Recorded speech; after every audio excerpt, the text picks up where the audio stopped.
Riccardi Automotive and Luther Ace Auto Body bring us the 0-0 of Dave Riccardi. Next to him, driving the number 4, it will be Corey Cleary, the Tools for Hire, Japanese Motors, Jan 04, Pro Construction, and Robbins Garage, number 4 for the Plymouth, Massachusetts driver. Next to him, driving the 13, it is George Sherman from Framingham, Massachusetts. Working outside of him, driving the 27, it is Kevin Iannarelli in the 27 machine. Inside row number 3, driving the 16, that is Stan Mertz, Graffiti Works, Master's Choice Exotic Hardwoods, and Marty's Auto Repair out of Bellingham bring us the 16 machine. Going off in position number 6, it will be the number 12 for Riccardi Automotive's Rob Riccardi Jr. 7th on our field will be the 25, that is Tyler Anderson in the Lobo line, OneOwnersCars.com Auto Classifieds, number 25 for Tyler Anderson. Going off in position number 8, it will be the 1N, Bottle Gas Incorporated, Shirley's Flowers and Sweets, Dennis Auto and Lamoureux Ford for Nashua, New Hampshire's Norm Wren. On the inside of row number 5, driving the 30-10 and the 19. Off turn number 4, green flag in the air, the 0-0 of Dave Riccardi grabs the lead as the charge is on in turn number 1. Corey Cleary hanging on the outside, he'll battle in the second spot. Here comes George Sherman with a boost of power. He's underneath the 4 of Cleary, he'll sit in the second spot. In third now with a battle the trouble further back in the field as we have a car around. Yellow will fly, that is the 81 machine. As they come off turn number 4, green flag in the air.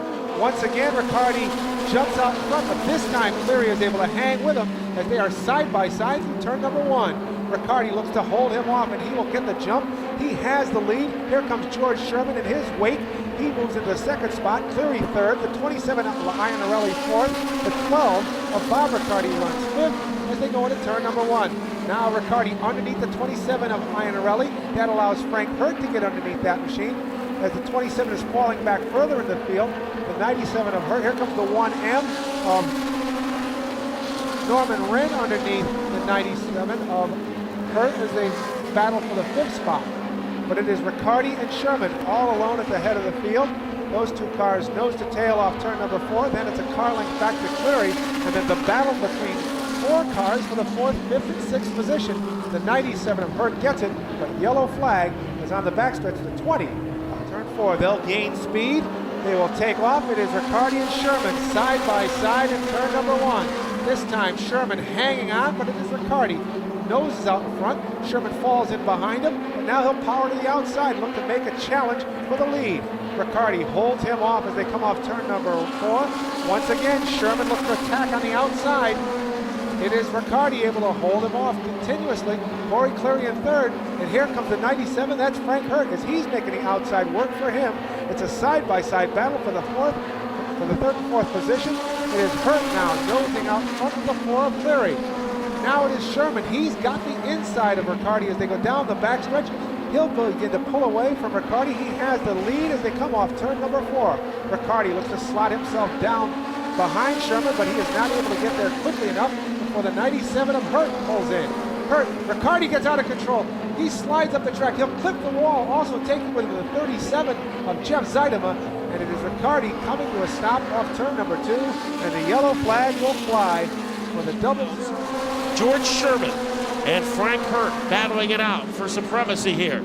Corey Cleary also involved. 3-way confrontation for the lead. Sherman pulls away. Right there is Hurt. And Stormin' Norman Red in the black with car with the blue numbers has moved into third. Also a strong start for Rob Riccardi Jr. Sideways is the car between turns 1 and 2. We'll see if it brings out the yellow. It is still moving. It is back on the track. So Joe LeMay is back on the racing surface, and we stay under green. The sparks are flying between 3 drivers. Here is Hurt on the bottom of Sherman. Frank, stronger than dirt, Hurt has taken over the lead. In second is Norm Wren. So Hurt has done a hurting to the rest of the field. He takes off on the backstretch. As they blister their way into turn 3, it is Hurt being chased by Norman Wren. Wren is a pretty smart operator. he has been known to save his car to when the laps mean the most. So he is a pretty fierce competitor.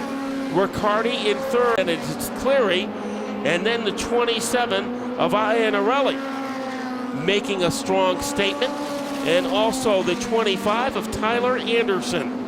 Down to the final 14 laps. The man in charge barely is hurt. Here comes Wren, looking to make that jackknife move on the bottom. Things do not open up that time around.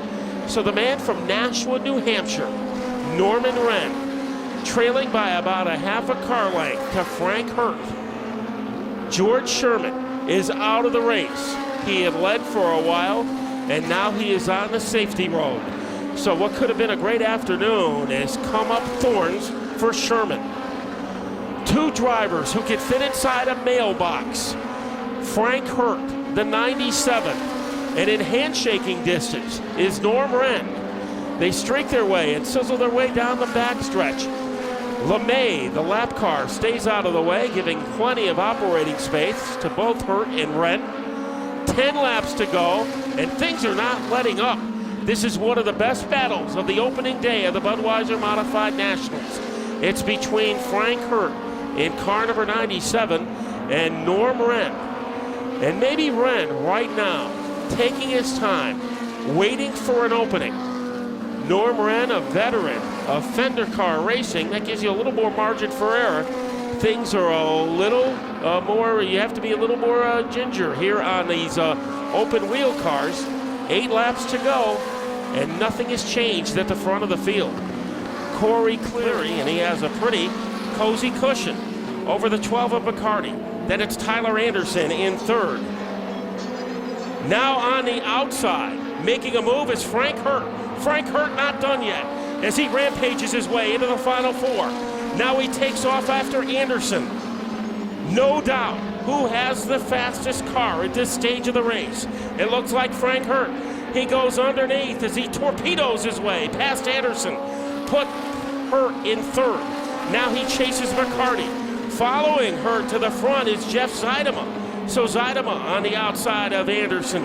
Things are looking tough for the 97 as he narrows the gap between himself and the 12 of Bacardi. He is running out of time. 5 laps to go. Hurt on the outside. Will he make the crisscross move? Also right there is Zeidema. 3 cars who can fit into a glove compartment. Here comes Hurt to the outside of Bacardi. Hurt has the momentum. Zeidema is right there with him. Hurt moves into second with 4 laps to go. He still almost needs a court order to catch Corey Cleary, who has opened up a huge lead. Bacardi is able to get by both Zeidema and Hurt. Here's Zeidema on the bottom. Zeidema is in a second. He might need a caution, however, to derail Cleary. Cleary in turn 3. Zeidema in the middle of the backstretch. Here is Cleary. No doubt Zeidema is faster, but he is running out of laps. Less than 2 stand between Corey Cleary and an opening day victory. Cleary off turn number 2, down the backstretch. He has a huge lead. Zeidema doing all that he can to try to whittle into that lead. White flag in the air, 1 lap left. Zeidema in second, Hurt in third. The 12 of Riccardi runs fourth, and in fifth is the 25 of Tyler Anderson. But coming off turn number 4, checkered flag in the air, it'll be Corey Cleary grabbing the Pro-4 modified win. In second, the 37 of Jeff Zeidema. In third, the 97 of Frank Hurt. Finishing fourth. Speedbowl at this time of day is in the cockpit of car number 4. Corey Cleary, as he climbs out of the car, the winner of our 25-lap Pro-4 modified feature. Corey, how many wins does this make it in your Pro-4 career? Only 2. And how special is this one? Very special considering the way that my day has been going. Midget I was running, thought the final lap was the checkered flag, and then earlier today in the heat race for this, missed the shift when I was running pretty good in that, so I'm just a perfect way to end the day. Now, did you see what happened between the front runners, Frank Hurt and Norm Wren? I saw it kind of in the distance. I saw Frank kind of spun out on the infield, and I saw it ran up against the wall, and when I saw that, I got really excited. And it looked like your car was pretty strong on the restart as you were able to pull away from the field. Yeah, for once, I actually finally had decent restarts for once in my life. I'm happy about that, too. So a good restart and an even better finish for for Corey Cleary, the driver of car number 4, the winner of today's 25-lap Pro-4 modified feature. So the magic name of Cleary comes through again at the Waterford Speedbowl.